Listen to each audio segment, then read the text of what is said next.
So can you guys see my share screen? Yeah, we could see your this fluency link page. Okay, I will start here because I know if you are in Asian country, your time is about midnight. And to me, I'm still kind of fighting the jet lag. So I'm with you. So if you are sleepy, I will try my best, use my English, and hopefully I'm trying to use some Chinglish to help you understand what I'm going to share today. So I don't know how many of you are using this series of textbook. And the reason I picked the topic for today's sharing is because among the book one and book two for my middle school students, I believe lesson 12 has the most vocabulary. It has more than 40 new vocabulary for my students to learn. So it's just a simple reason for me to pick the kind of challenging lesson to share with you and to share the logic how I design the class for my student. Let me switch to my sharing to my PowerPoint just a second. 所以如果你们是用 Integrate Chinese, I hope my today's sharing would help you. So let me see. How can I switch my sharing?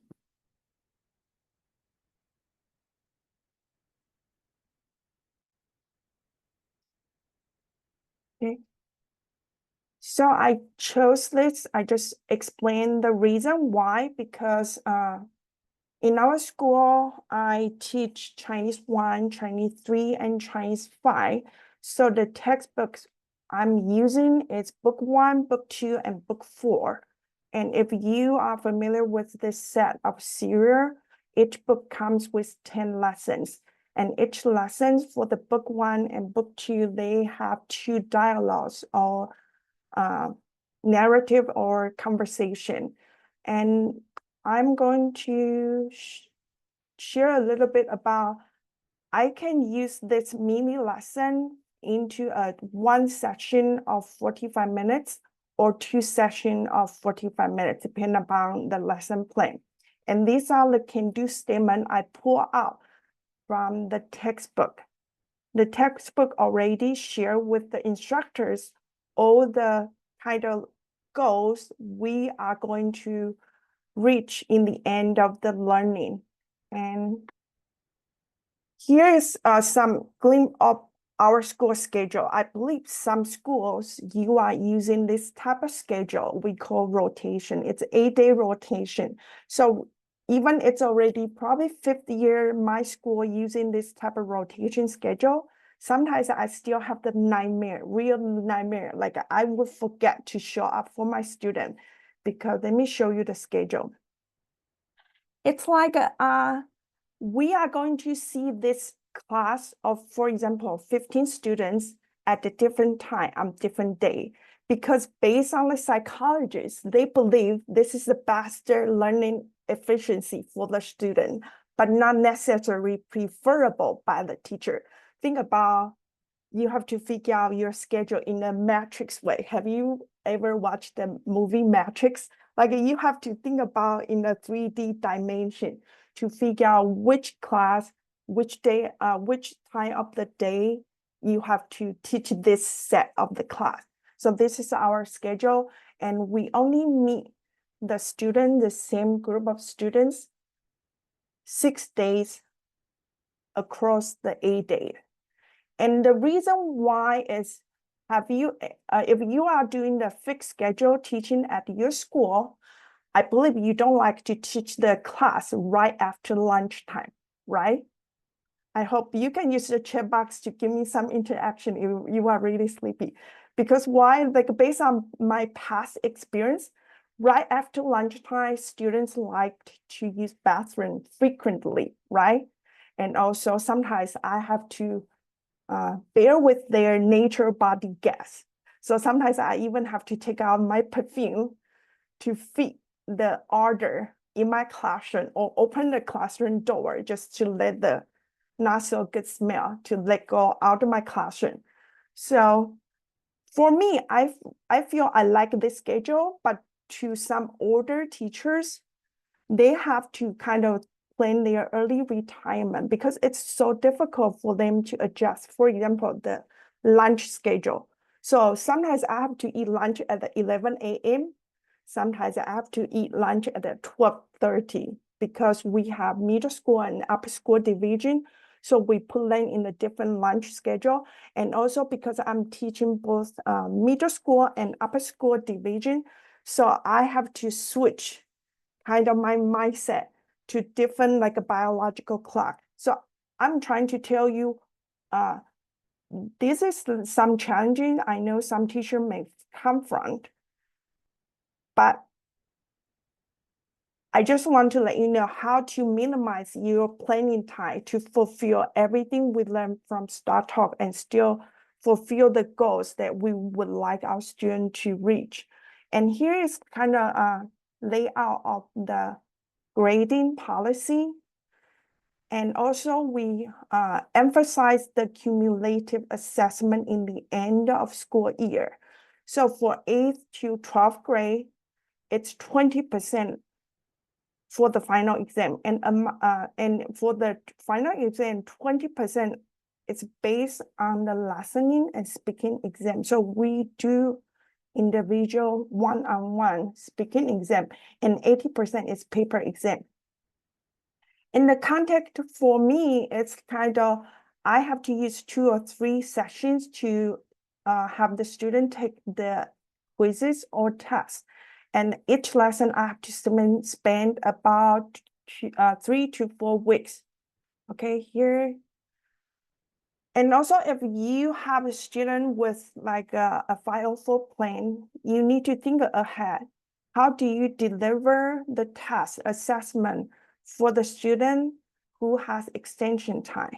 And also when you print out your assessment paper, you also need to think about how are you going to print for the student who has extension time. And usually we would ask you to show up the class earlier, or I would just leave out the last part, like a writing essay part, for them to come to my class and during the after school hour to do the makeup and completion. Okay. 我爱中国菜，酸甜苦辣咸，我爱中国。 Okay, I like to use Chinese song to kind of make the student realize it's Chinese learning time. So because during the first 5 minutes, I always ask my student to put their handwriting homework in the box at my classroom. So I think using the right Chinese song can kind of make the learning time kind of not wasting any their learning time. And my students love to sing the song, even they may not recognize all the characters, but still they love to learn the song I pick for them for each lesson. And if we have time, I can show you my song list on the blackboard of my school system.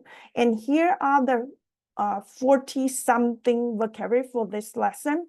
And first thing, I would like to share how I deliver vocabulary learning in scaffolding way. And also, our school requires every student to do homework for 30 to 45 minutes if we meet on that day. So we kind of have a school set up the foundation, gives teachers the rule that you cannot kind of assign too much homework that's exceed 30 minutes for middle school kids or 45 minutes for upper school kids. And I'm going to show you the example for how I do the in-class vocabulary teaching, like in a quick way. I can use about 25 minutes to go over to teach my students 40-something vocabulary successfully. And out of class, my students have to do the work. They have to do the worksheet out of classroom, and they also have to do the homework that's from publisher character workbook sheet. And I believe even you don't use this serious textbook, I think these are easy to make by us, like by Chinese teacher. And also right now, AI, I know some teachers started to use AI to create worksheet. And I think it will save some time for some teachers as well. Okay, first thing I learned from, I think, 涂老师 or someone, like during the pandemic, I think the most advantage I have was to attend so many online classes, and Startalk is one of them. And because my background is not Chinese teaching, my background is not second language acquisition.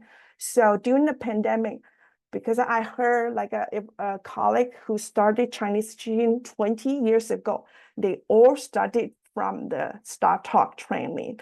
And I heard some of them got scolded by the instructor and they were crying over the learning. So I feel like Professor Zheng is really nice and Chen Laoshi is really nice to us. So I didn't cry, but we do have a student who just quit during the first week of our online learning. I remember that.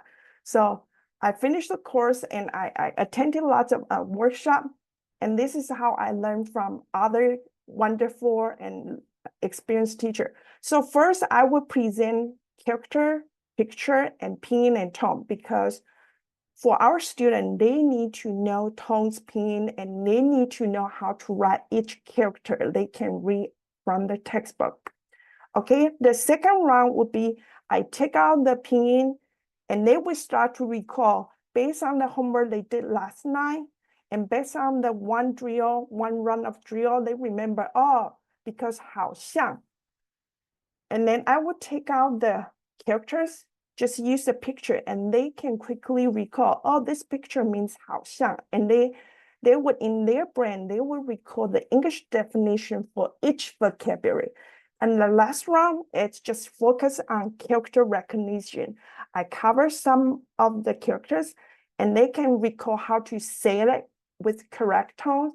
And I feel like once they have this foundation, so the homework kind of linked to their building up of the new vocabulary. And it's a big task, especially the handwriting.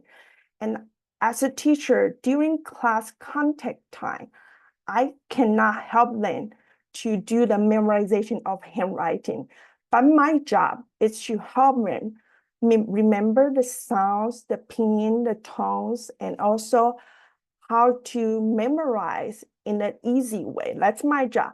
So for them, they still need to do, we so-called the muscle memory, to memorize how to write out each character correctly. And we are very kind of focusing on they must write each character 100% correctly. So, and you may think, how can our student do this? Because my school is a private school. We kind of screen student at the time of admission. So I just want to let you know our student body, it's probably a little bit different from the school in a public school setting. And also we would have this type of homework. So for the middle part, it's just like I kind of eliminate the pinyin part and they have to do the drill. And or I can one page, I just take out all the English definition. They have to write down the English definition. And the last part of the middle part of the homework, they have to write out the Chinese characters as a homework. And also the right-hand side, it's kind of a type of the homework we would help students to kind of build up the new vocabulary. And this is our typical character quizzes. And it's easy to make, even if you don't use this textbook. The left-hand side, it's created by the publisher. The right-hand side is created by my colleague. And sometimes we co-teaching, so we would use exactly the same format of the character quizzes. And also for the compensation, every lesson I use publisher's video. And also the publisher offer activity worksheet. And also after we go over the dialogues in each lesson, we would do role play. And for out of class, like a homework, we would ask the student kind of rewrite the conversation they learned from the class. So here it's the video. If you use Integrate Chinese, you know the books come with the video. They play out the dialogue for the learners. And also they have the activity sheet.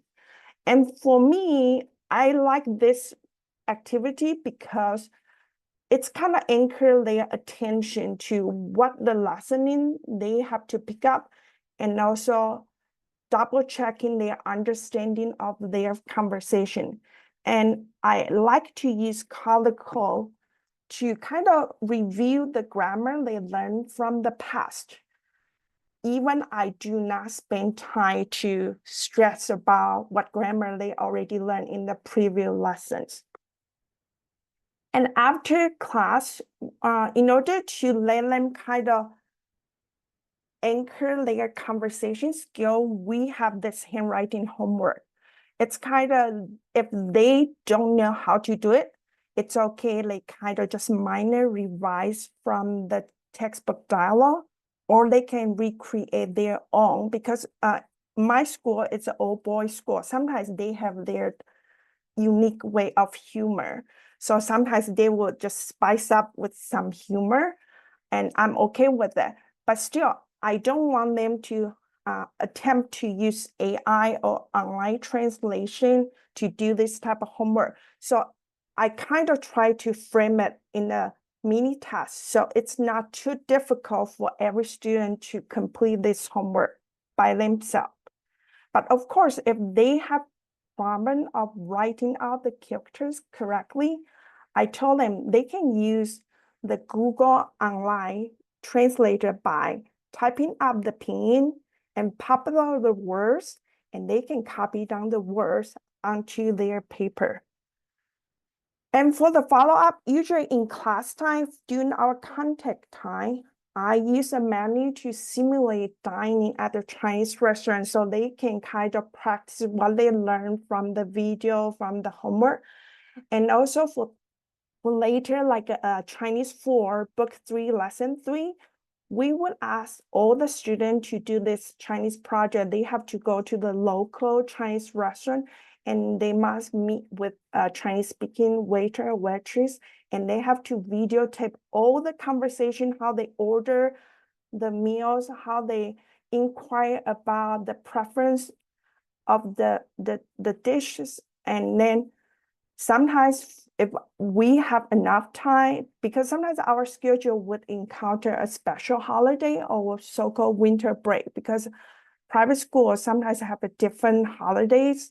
So if we have enough time, I often also assign my student to create a cooking video. Why? Because to create such a video, I would say it's harder to use AI. Like right now, I feel like as teacher, we have to prevent how students don't just solely rely on AI or online tool to produce their work.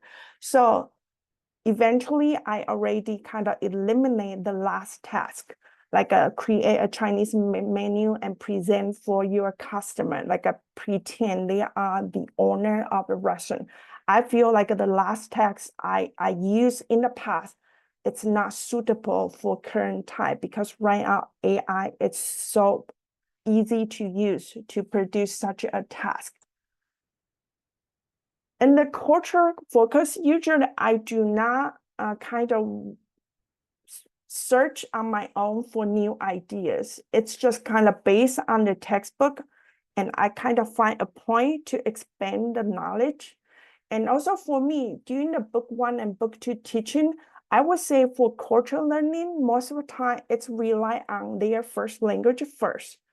And the second language, Chinese, it's more pick up some extra vocabulary or build up a kind of pre-exist foundation for future learning, like a book 3, lesson 3 learning. And also, so I picked the chopstick because sometimes I feel like I'm not good at using chopsticks.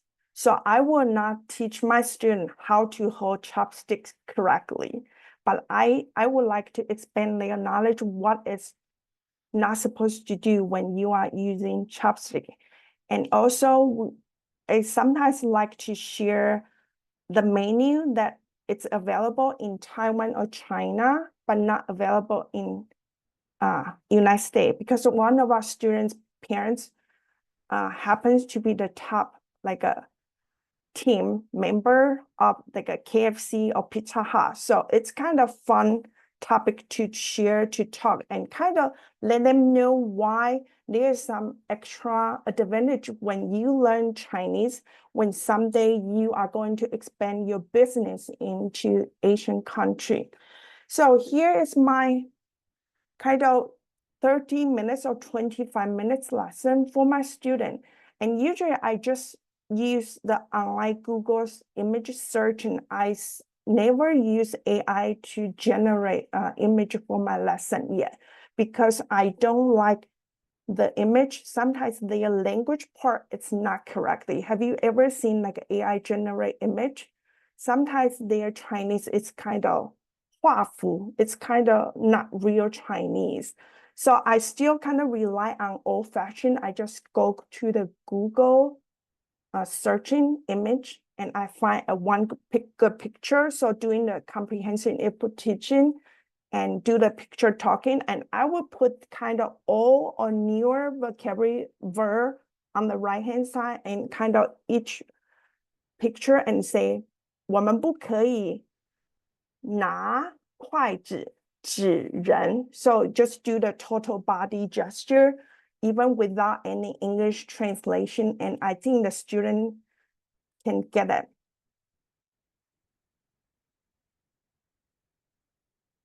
And also, I would use this picture to explain when we have the lazy Susan table.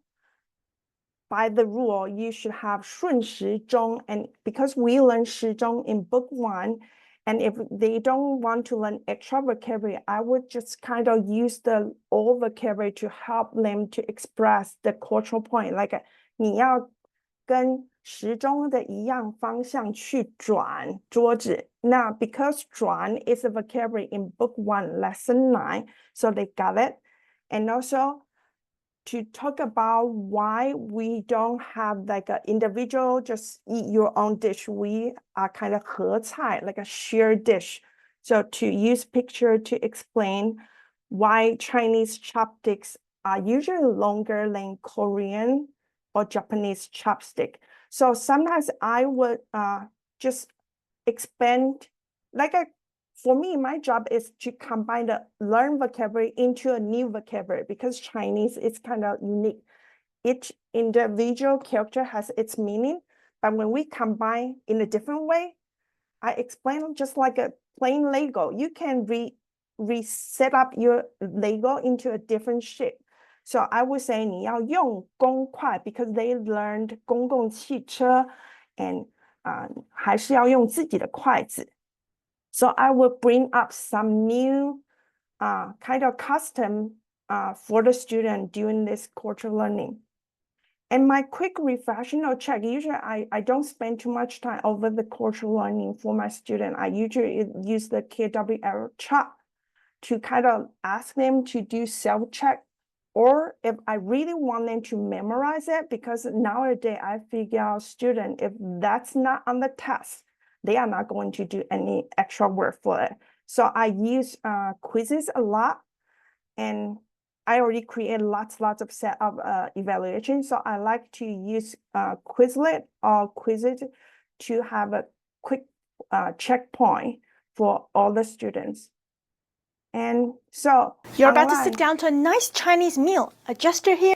So online, I like this bloggers video. For example, when I teach lesson to family, they have the quick video, short video. In the end, usually I will play it in the end of class time when kids are less patient, and they would understand more cultural points via their first language. So this is, I believe, lots of teachers ever search this type of video for your culture or grammar point learning. Okay. And I'm going to move on. So that's my sharing. Thank you. Any questions?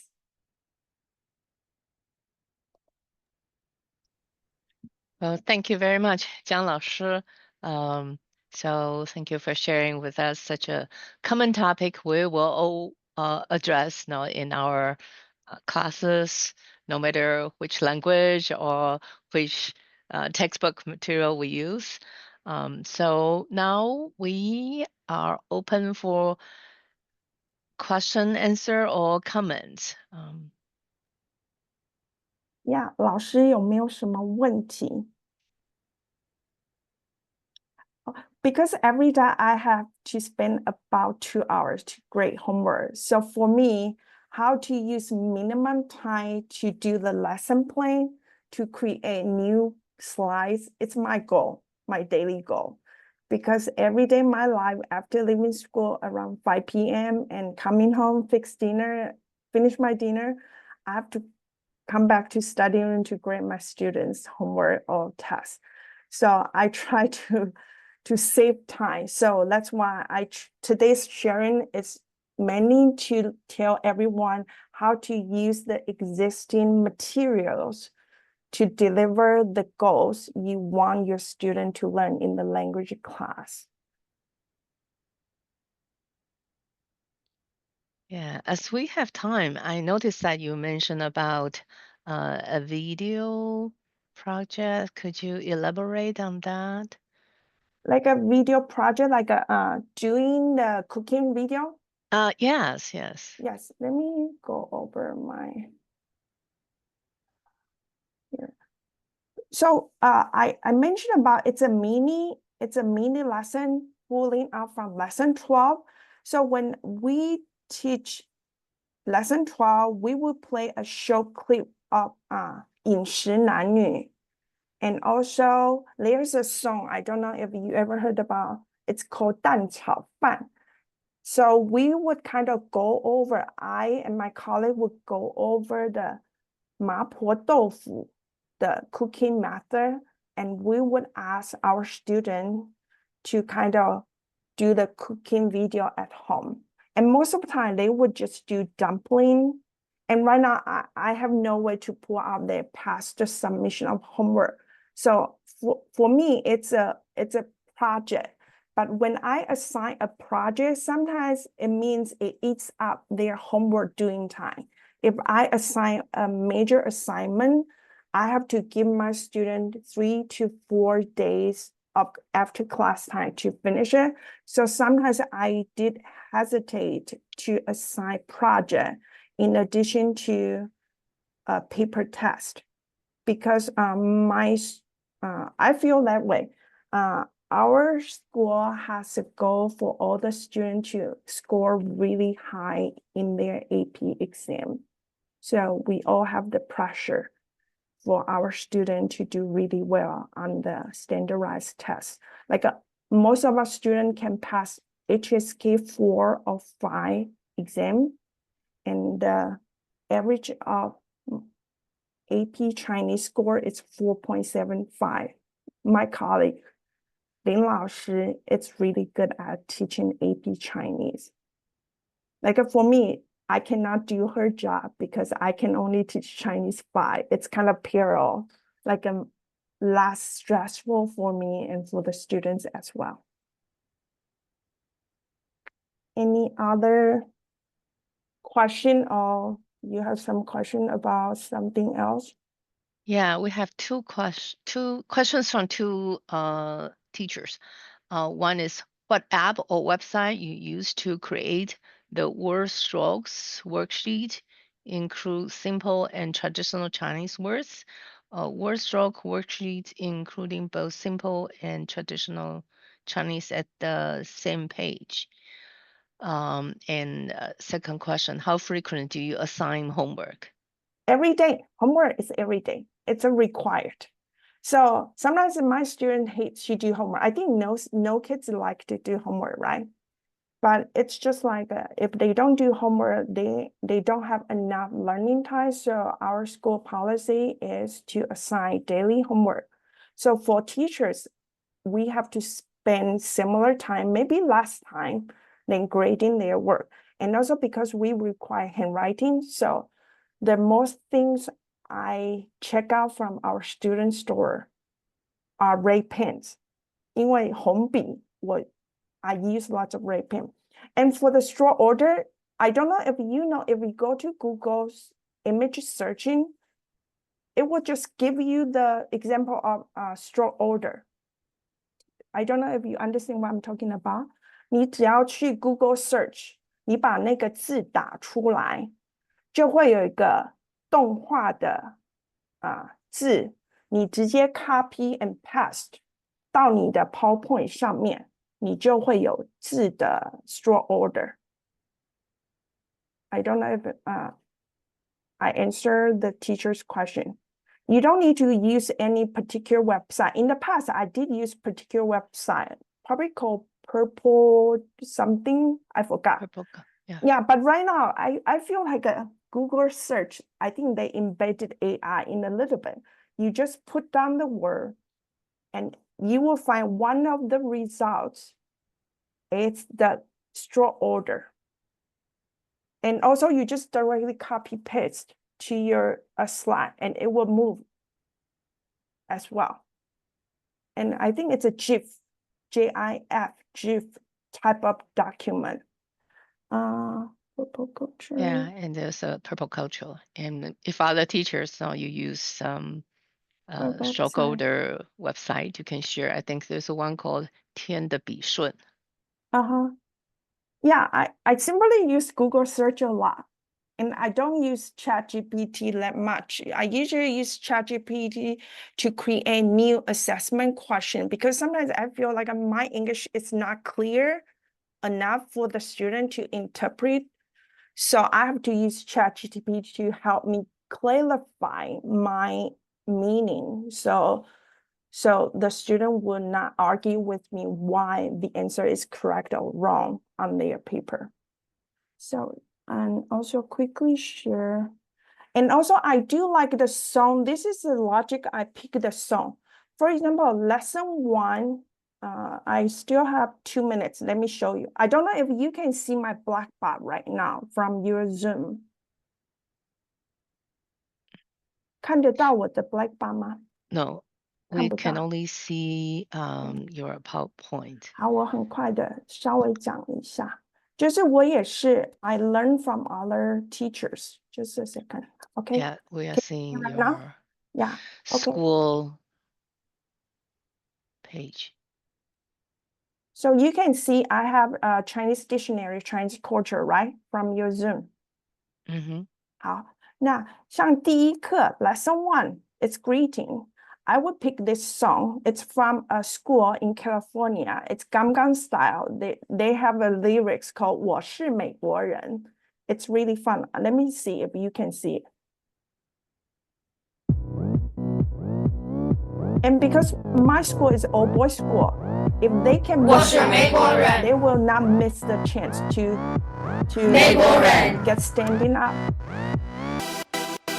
And also I can go to lesson 2. I like to use this kind of brainwash. Like my students hate me because in order to push in all the Chinese family title, I use this.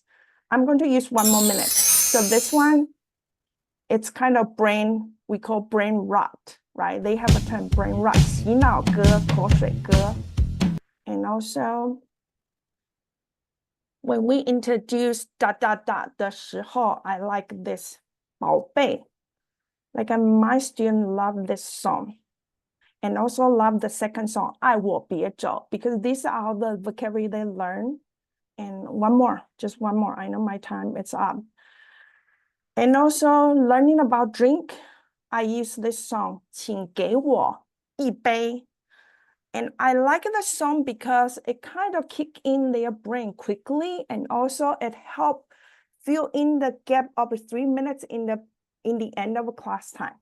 Okay, that's all I can share, and I would like to respect the time for other presenter. Thank you. Thank you very much, 姜老师, for giving us so many insightful information.